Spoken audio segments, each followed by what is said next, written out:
Books make you hope. Books make you dream. Books make you laugh. Books make you scream.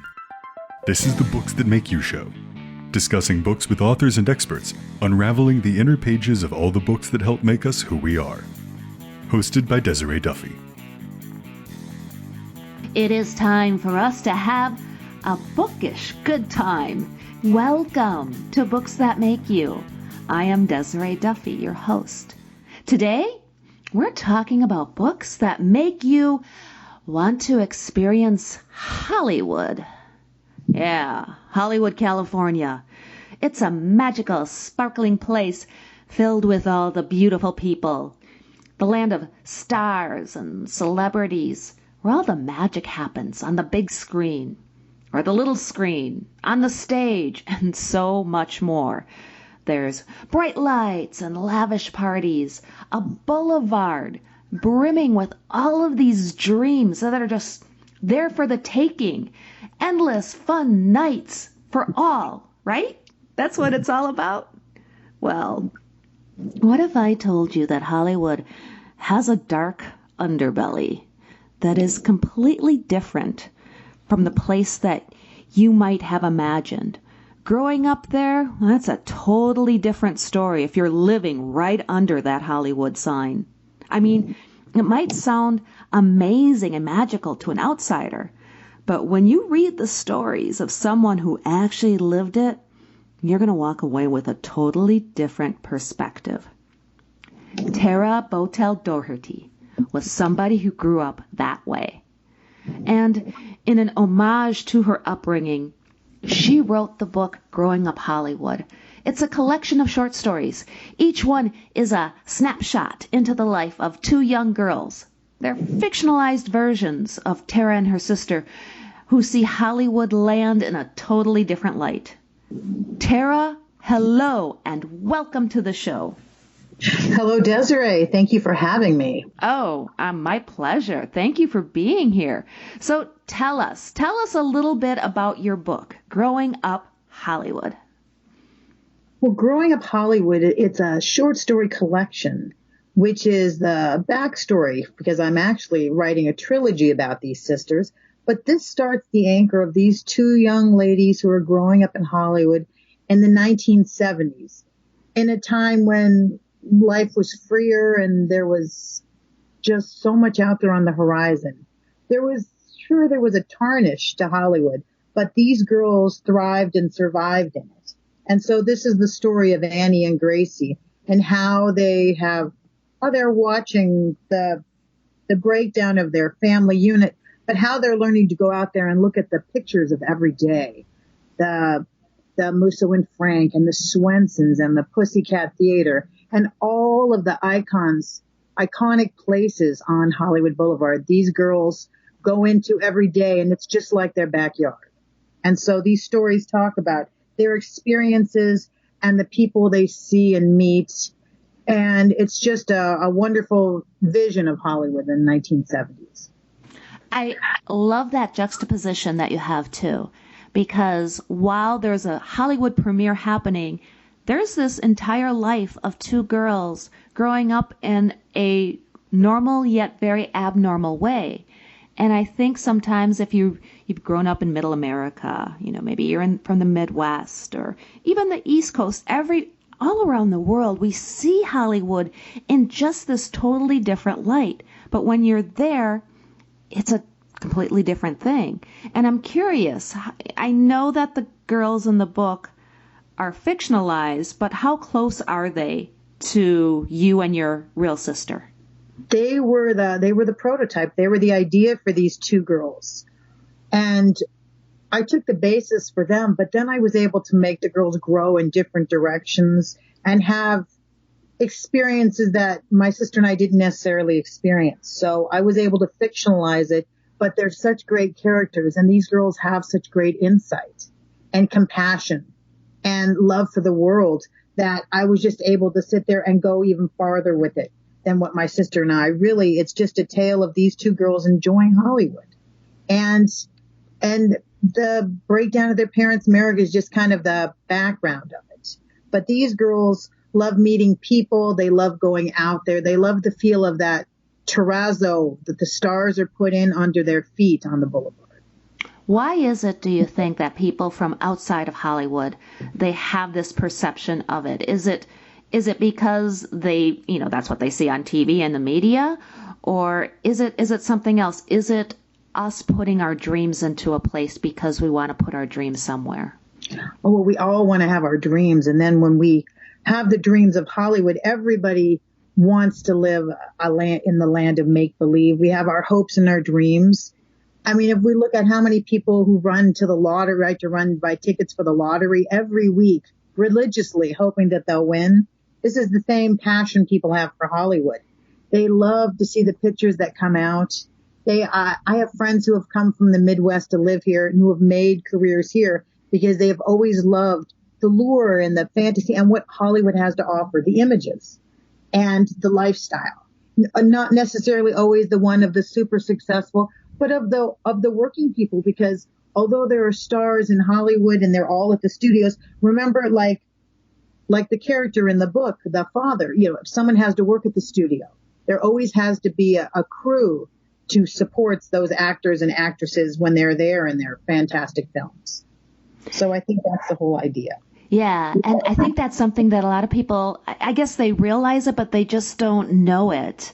Even working on big movie sets, there are people there who are essentially general laborers, contractors. Yeah, they have a skill set, but much like a construction worker or somebody who is, doing manual labor, they're kind of the backbone of Hollywood. And a lot of times they don't get the recognition or the credit because all you see are the stars. All you see are the big names, the directors and the producers. Yeah, it's always the people behind, it is. My father was a lighting technician on many shows, and it's just kind of, it's the people who are behind who have to go every day. They're lighting, they're checking, they're waiting for setups. It's just kind of like it's the reality of Hollywood. Although we all love our fantasy, but we have to know that there are people who work these jobs. They work them hard. They work them their whole life. They come from families who have worked in the business. As we all refer to it as the business, here it is. Everybody's somehow connected to somebody in the business. Tell me a little bit about, did you go on set with your dad? Did you experience some of this firsthand when you were growing up? Yes. When I was growing up, my father was, I think most of the time, affiliated with Universal, which happens to be on the backside of the Hollywood Hills. And so he would take us over there, and this was back when he would drive us to the back lot on Cahuenga, which was open. They didn't have all the security. And he'd take us in to the back lot and park his car and walk us over. And I would be dropped off at makeup and hair, and they'd do my hair and makeup. I would be run around on the fire trucks at the studio because I was cute. I even remember there is a very old television show called Night Stalker. And I remember we had to wait for my dad because he was meeting a friend, and I walked over and there was a gentleman who was painting names on the headstones. I remember he painted them on the headstones for my sister, myself, and my dad because I gave him the name and he was like, I'll do it. We got the biggest kick out of it. I mean, sure, we went on the Universal tours and all those airport movies and everything, but it was really the back lot where we were able just to kind of go in and see the reality of it. What it was like, all the setups, all the waiting, all the prep time. I think, we never see that in the movies, but it's much like writing. Everybody wants to have a book, but it's the hard work and the prep time that we don't see. Yeah, I definitely remember Night Stalker. That was scary. Yes. When I was a child, I remember watching that, and that would be creepy to have my name on a tombstone as part of the set of Night Stalker. I thought I was flattered. I just thought it was cute. Anytime you went, when you're in love with your name when you're in grade school. Yeah. That's amazing. And one of my favorite places actually to take people when they're visiting is Musso and Frank. And when I go there, I get a kick out of saying, yeah, this seat that I'm sitting in right now, all the biggest names in Hollywood's butt are just where my butt is right now. And it's true. There's so many deals, so many stars, celebrities, leaders in the industry that have been in that place over many, many years.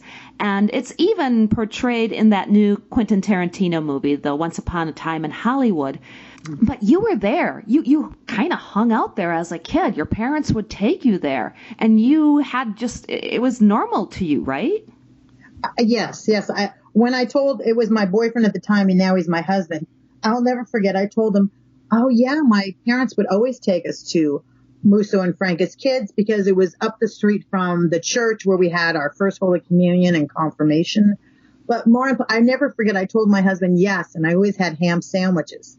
Mm-hmm. And he turned to me and said, I'm sorry, what did you eat there? He goes, I only ate ham when I was a child. I said, they always found ham in the kitchen to make me a ham sandwich. He goes, it's a steakhouse, right? I'm like, yeah, no, I didn't eat steak. So he said, we always laugh about it. Musso and Frank was such a fantastic place with the dark booths and the traditional waiters, and the fact that they didn't really have, they were very professional. And my sister and I were kind of brattish, so we would try to run around the place, and they would try to corral us, which is what you do with kids when the parents are up at the bar. And so we'd go there, and so I'm so glad when I see that it's on Once Upon a Time in Hollywood on the movie, because I was like, such a phenomenal place. So many great writers. I always think of Nathaniel West, and I've actually researched that there was actually there were some famous bookstores next to the Musso and Frank. That's how it got so many writers. And there was also the Union for the writing, so that's how they got all the people. But anybody. F. Scott Fitzgerald, I go in there and I just imagine that they were all here drinking from these glasses in these booths. Such great company. And the cool thing about Hollywood, there are so many places like that. You've heard about them, read about them, saw them somewhere, and it's almost like you can feel the presence of those from the past coming back to you. Can you tell us about some of the other iconic places that you talk about in your book? The Chinese Theater. The Chinese Theater. When we used to love just to run around there, and that was a big place for us to go to. And then it was funny, there was in the news, I saw the other day, we would go up to Barnstall, which is a park in the middle of Hollywood. And there's some place called Hollyhock House, which was a Frank Lloyd Wright. I saw it on the news the other day, laughing to myself, going, it's about time everybody sees how beautiful it was. But when we were kids, we would go up to camp at Camp Hollywoodland, and we would sit there, looking down, and I remember eating our M&Ms and looking up at the Hollywood sign. We would be at Swenson's, which was an ice cream shop on Hollywood Boulevard that's been since closed. And there were all these great five and dime. There was J.J. Newberry's, and there was a place called Penny Lane, which I'm pretty sure it's still there, Penny Lane. And there were just so many great places on the boulevard. I so often miss a slice of pizza from two guys from Italy. It's just the way it was on the boulevard back then. Mm-hmm. And sometimes we got past that. Sometimes we went down to Sunset Boulevard, to the Chateau Marmont. Where that would be one of my favorite stories, the Hush Puppies at the Chateau Marmont. And I don't give away the ending, but I know somebody I read it said, oh my, that's a different ending. I said, yes, it is. By Hush Puppies, you don't mean Hush Puppies. We'll just leave it at that, right? Yes. Yeah. And I know, too, when you talk about Sunset Boulevard and just all those places, one of the things that I loved when I first moved to Hollywood is just driving by the Whiskey A Go-Go and the Viper Room and some of those places, the Rainbow Room, all the places where so many bands from the 70s and 80s got their start, where the Doors played and Motley Crue, etc. Yeah, it was just so musically inclined, and it was just all right there. Yeah, no, I would go there even friends and I were discussing going to Club Lingerie, which was on Sunset Boulevard more in Hollywood. And that's where we would see small bands, and it was just, and now it's kind of the days of the past. So now I write about these places, and I have my girls go through their adventures on the boulevard and beyond. Now, did you ever see a small band or rub shoulders with a celebrity or model or somebody who was up and coming, and at the time you didn't know it, and now you look back and say, oh, I remember way back when I saw them, playing to a room of 5 people. Do you have any experiences like that? I remember as a kid, I met one of the monkeys. I didn't know who the monkeys were. Davy Jones was at a studio that I was at next to the Chateau Marmont. My best friend growing up, her mother had been a model for Richard Avedon. Mm. So her mother was named Wally, and I was best friends with the daughter, Desiree, another Desiree. There you go.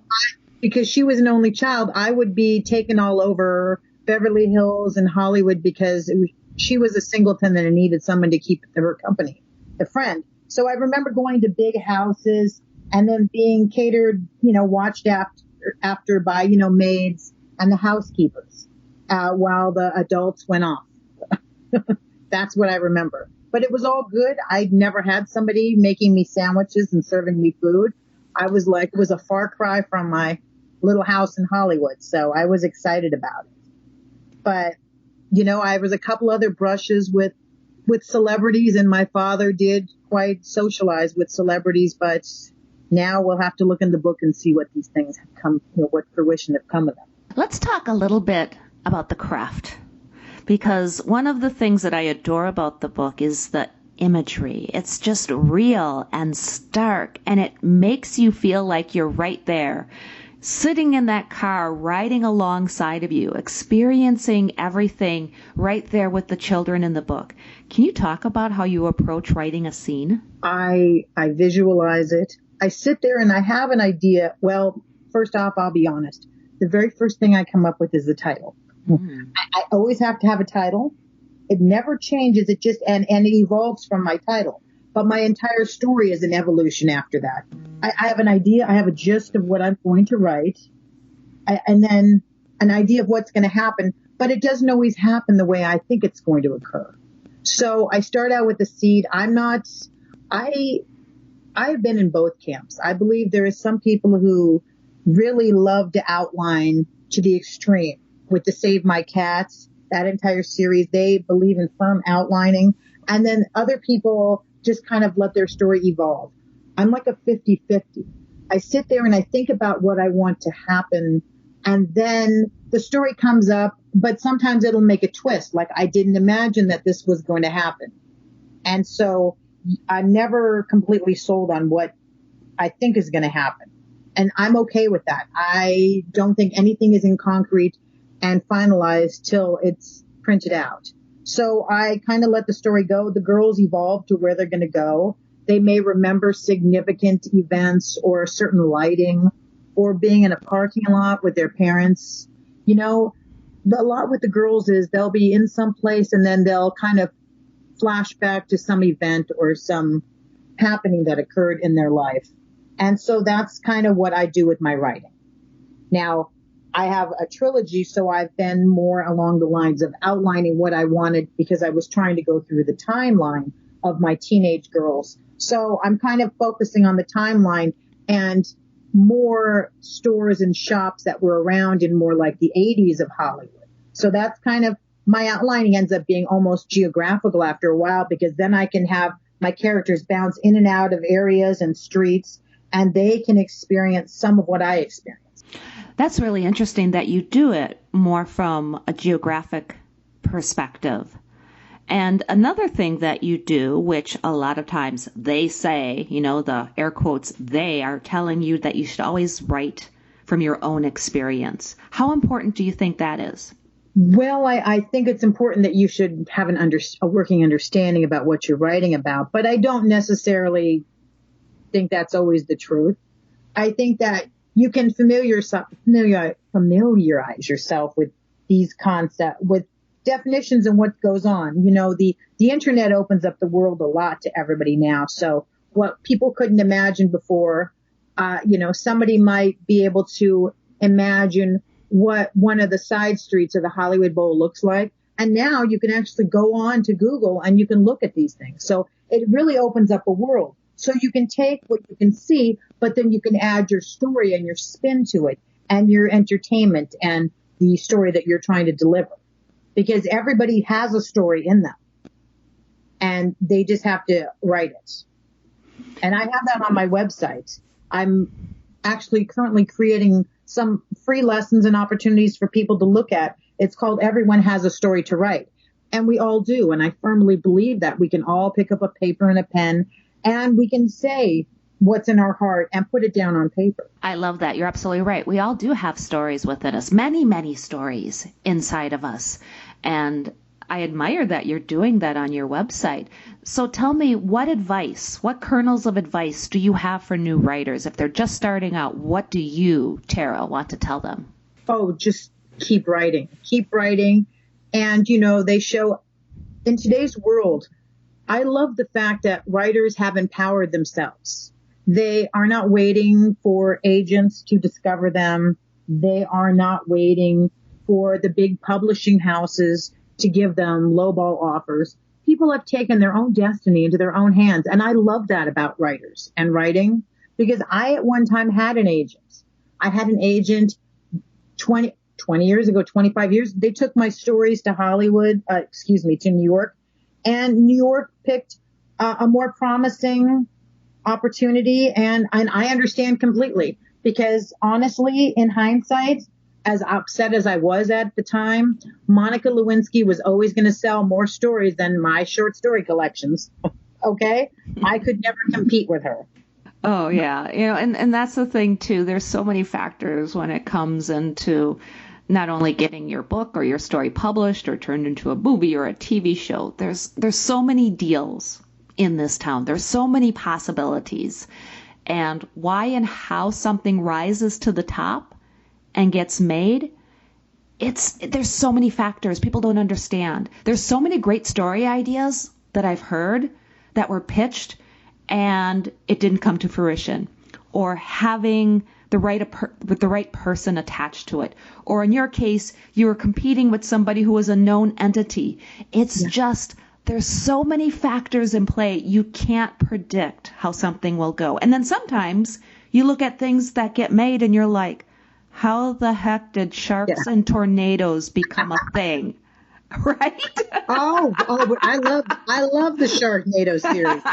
I've never laughed so hard in my life. And then you have people that are plugging away for 10 years writing their opus, and it's this masterful literary fiction, and the Sharknado guys are making millions. And sometimes it doesn't seem fair, but you're right. Sometimes you just want to laugh, and there's a time and a place for everything, I think. Tell me a little bit, because how I first actually found you, I bought your book, Bread for the Table, and I adored it. Can we talk a little bit about that?